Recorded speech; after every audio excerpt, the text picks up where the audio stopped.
Hi, everyone. I'm Jennifer Zabasaja of Bloomberg News. Thank you so much for joining us. So this is a really important conversation that we are about to have. Even before Joe Biden named Senator Kamala Harris as his vice presidential running mate, several women were preparing for the inevitable. How the media, how everyone really would have a double standard of female candidates versus male candidates. And it's part of the reason why I asked these two guests to come today to speak with me a little bit about this. So joining me today is Time's Up CEO and President Tchen, and also editor at large of the 19th, Errin Haines. How's it going, both of you? It's going great. Happy Black Women's Equal Pay Day, Jennifer.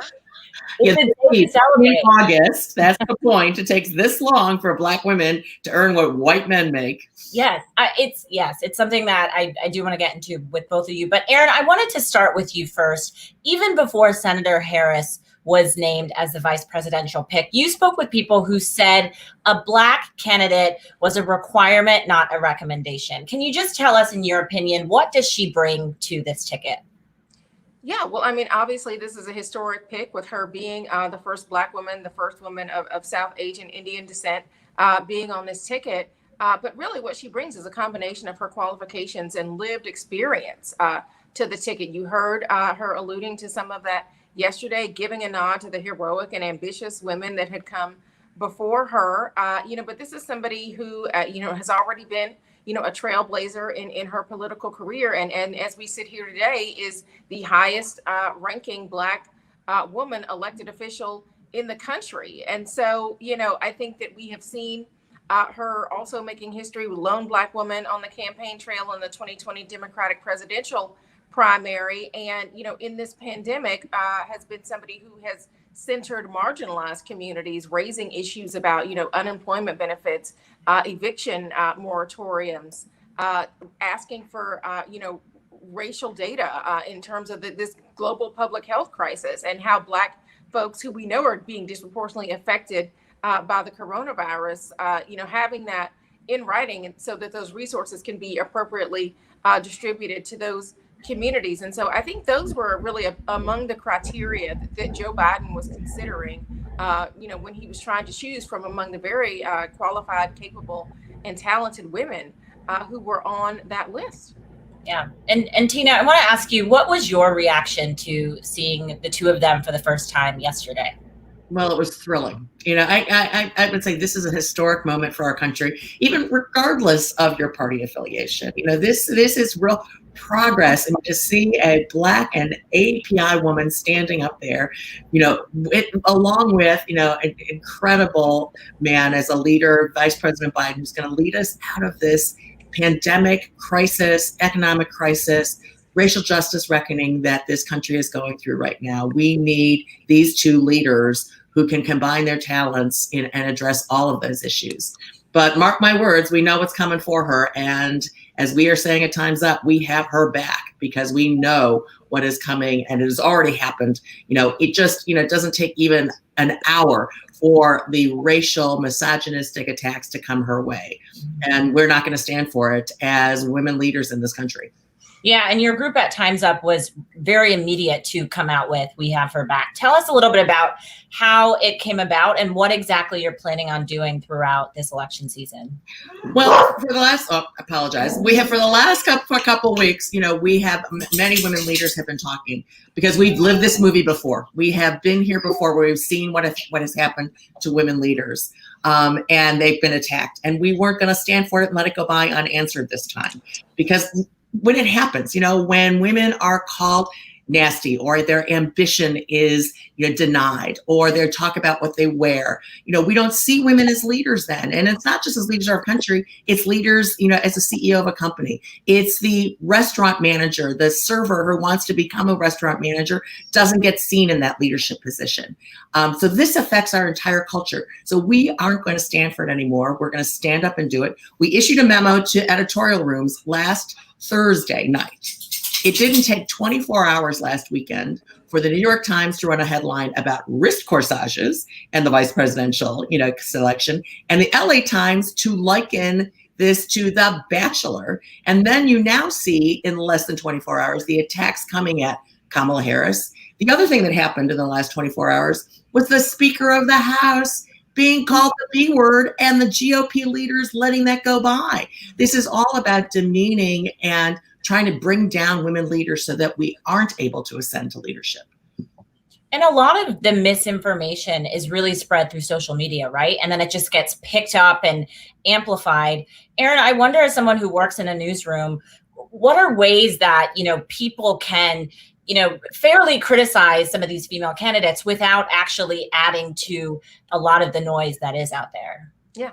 Well, aside from starting a whole new newsroom, which is what we did, this year, Tina, we got the memo back in January when we launched the 19th, because we had seen, frankly, that gendered coverage, not only in the 2016 election, but in presidential cycle after cycle, just really focusing on, personality traits, questions of electability, as if, the definition of electability is not getting elected, right? And so, really, yes, I think that's it.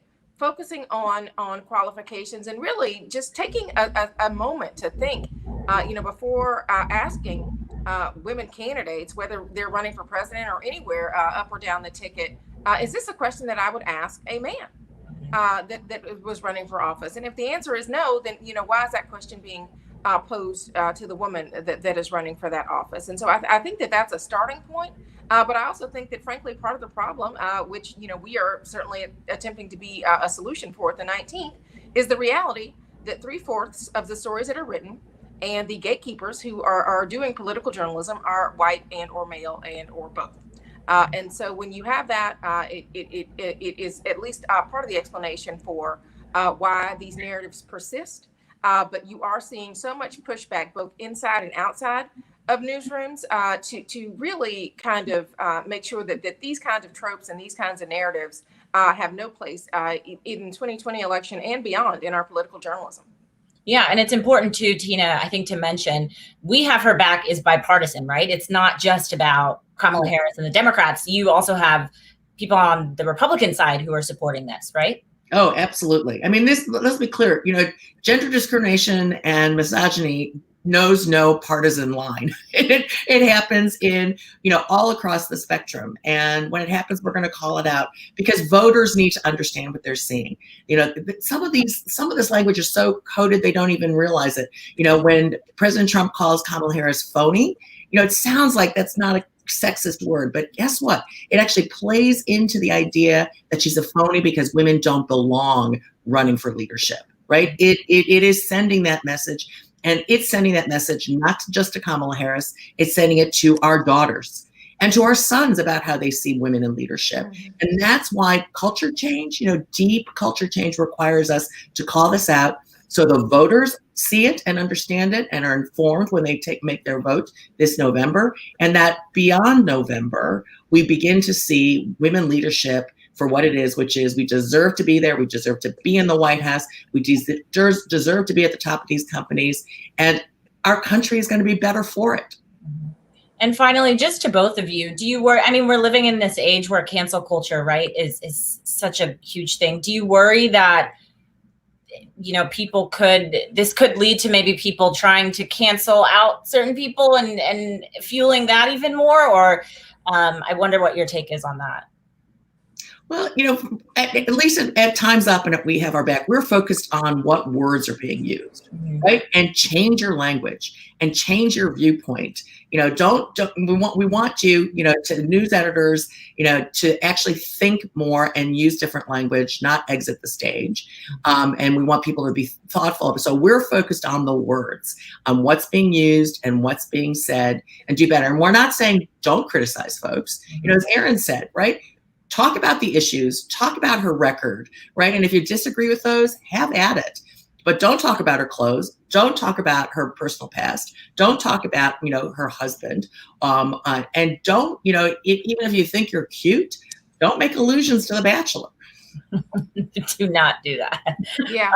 And I would just say, look, at the 19th, we're about canceling the myth of electability and questions of likability and anything that is not, focused on what this should be about, which is the news and information that voters are going to need to make an informed decision about who they're going to vote for in less than 90 days from now. Absolutely. And Errin, just finally, you're speaking with Senator Harris tomorrow. Is there anything that you can share with us? What can we expect?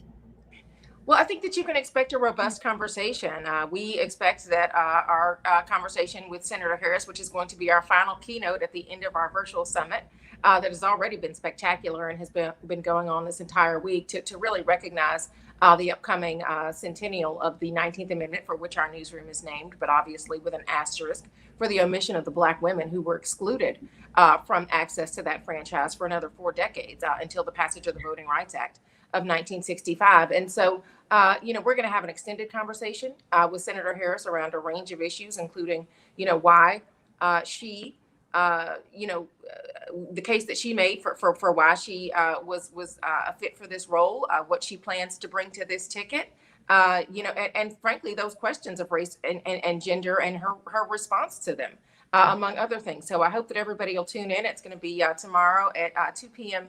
Eastern, and you can register for free at summit.19thnews.org. So I hope that everybody will join us. And I love that you're doing this, Errin. I love the 19th, and I love that Senator Harris is going to be at your first ever summit. Congratulations. Thank you so much, Tina. We're super excited that the vice presidential nominee, a woman on the ballot for the 3rd time in vice presidential politics for a major party, and the first time that a woman of color is joining that ticket. So yes, it is very exciting indeed that she will be joining our new but mighty newsroom to discuss these issues tomorrow. Amazing. Well, thank you both so much for this conversation. Please come back because we have 81 or something days. So I think we're going to have a lot more to talk about. Yeah. So editor-at-large of the 19th, Errin Haines, and Time's Up CEO and President Tina Tchen. Thank you both for your time. Thank you. Take care, everybody. Thank Stay safe. you.